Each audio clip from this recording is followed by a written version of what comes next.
मध्य प्रदेश में मंत्रिमंडल के विस्तार की कवायद अभी भी चल रही, तारीख पे तारीख मिल रही, लेकिन मंत्रिमंडल को विस्तार नहीं मिल रहा। और ये बीच में मध्य प्रदेश में आ गए हैं राज्यसभा के चुनाव। लेकिन ये राज्यसभा के चुनाव अब तय करें कि आखिर मध्य प्रदेश में भारतीय जनता पार्टी की सरकार कितनी मजबूत है। इको पूरा गणित हम आपको बता रहे। दरअसल मध्य प्रदेश में भारतीय जनता पार्टी ने कांग्रेस की सरकार को गिरा के अपनी सरकार बनवाई और यही सरकार के गठन के बीच में पेंच फंसे तो राज्यसभा को चुनाव को। मध्य प्रदेश में राज्यसभा की कुल 3 सीटें हैं और इन 3 सीटों के लाने भारतीय जनता पार्टी और कांग्रेस पार्टी दो ही जनन ने अपने दो उम्मीदवार खड़े करे हैं। इनमें से एक उम्मीदवार को राज्यसभा पहुंचना तय है, लेकिन तीसरी सीट के लाने दो ही पार्टियों को कोनो एक उम्मीदवार चुनाव जीत पे है और ये के लाने विधायकों की क्रॉस वोटिंग को खतरा मंडरा रहा तो। पहले जब राज्यसभा चुनाव होने थे वही टाइम पे जब सरकार गिराई गई तो जो ही कही गई कि भारतीय जनता पार्टी ने एक तीर से 2 निशाने साधे, एक तो सरकार गिरा दी और दूसरी राज्यसभा के लाने अपनी दूसरी सीट सुरक्षित कर ली।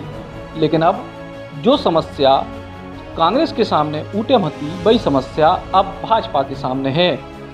कोरोना संकट के चलते राज्यसभा को चुनाव टल गए और अब 19 जून को मध्य प्रदेश में राज्यसभा को चुनाव होने हैं। कोरोना के संकट के काल में अब हमारी सरकार की प्राथमिकता जनता को राहत देवे की है, जनता को संबल देवे की है, कैसे सब व्यवस्थाएं सुचारू हो जाएं एक ही है।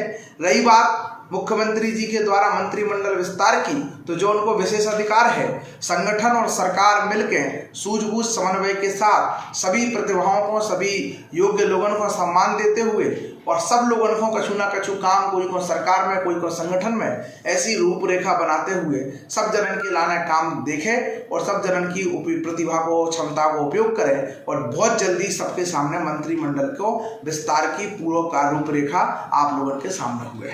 राज्यसभा चुनाव के पहले अगर भारतीय जनता पार्टी मंत्रिमंडल को विस्तार कर रही तो भारतीय जनता पार्टी को डर है कि जिन नेताओं को मंत्री नहीं बना पे हैं उनमें कहूँ फूट ना हो जाए।